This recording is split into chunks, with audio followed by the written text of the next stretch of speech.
Ask any Formula One fan who the greatest driver of all time is, and you will almost certainly end up in a polarized debate between Michael Schumacher and Lewis Hamilton.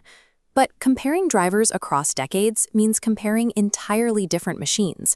Formula One cars evolve rapidly, and the sport itself shifts alongside them. Look at the modern benchmark. Lewis Hamilton holds 106 Grand Prix wins, 104 pole positions, and 7 world championships. Before Hamilton, Michael Schumacher set a high watermark that seemed permanently out of reach, securing 91 wins alongside his own 7 titles. But stacking those absolute numbers side by side ignores the reality of how Formula One operates. The sport of 1995 is structurally different from the sport of 2024. This timeline shows the F1 calendar's massive expansion. During Schumacher's peak, a typical season had 16 races.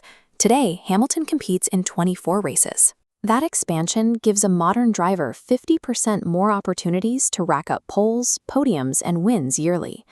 Because of this era inflation, raw totals don't give us a clear answer.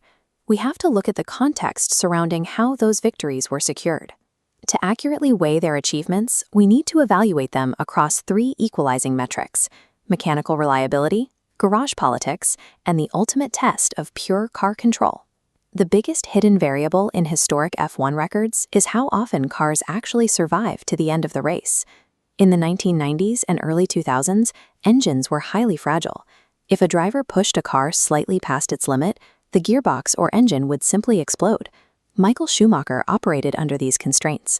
Over his 306 career starts, his car failed to finish 70 times. Modern engineering solved much of this. Lewis Hamilton has started 391 races, but he has only suffered 34 retirements.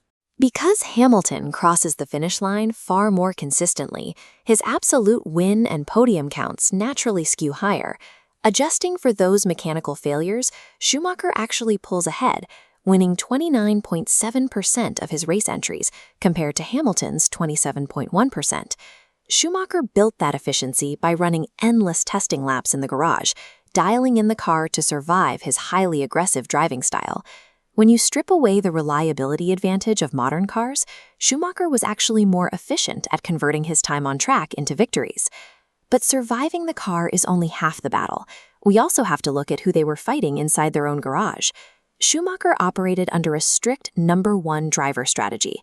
His contracts ensured that if it came down to a tactical choice, he received the priority. He was paired with excellent supporting drivers like Eddie Irvine and Rubens Barrichello. Fast, yes, but never a constant generational threat to his title bids.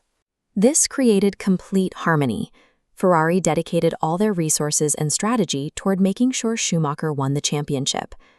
Hamilton's career path took a much different route. Mercedes and McLaren largely enforced equal status rules, meaning Hamilton had to fight his own teammates for priority every weekend.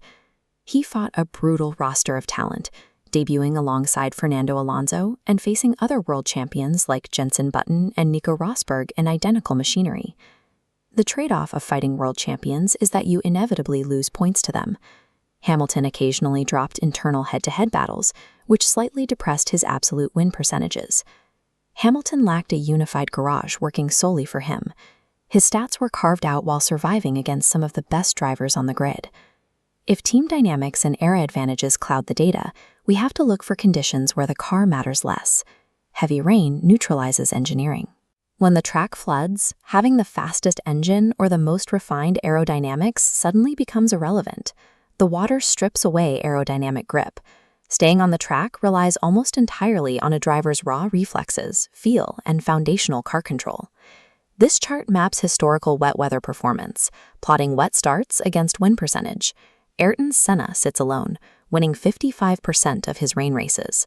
Right below him, Schumacher and Hamilton map to the exact same point, both holding a 36% wet win rate.